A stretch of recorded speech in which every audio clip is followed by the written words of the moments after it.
త్రాగటంతో అక్కడి ప్రజలు అనారోగ్యానికి గురవుతున్నారు. సుమారు 30 మంది పిల్లలు పెద్దలు వాంతులతో హాస్పిటల్లో చికిత్స పొందుతున్నారు.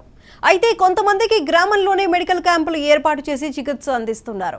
వర్షాకాలం మొదలు కావడంతో మంచినీటి ట్యాంకులు, డ్రైనేజీ కాలువలను శుభ్రంగా ఉంచాల్సిన అధికారులు నిర్లక్ష్యంగా వ్యవహరిస్తున్నారని అక్కడి ప్రజలు ఆరోపిస్తున్నారు.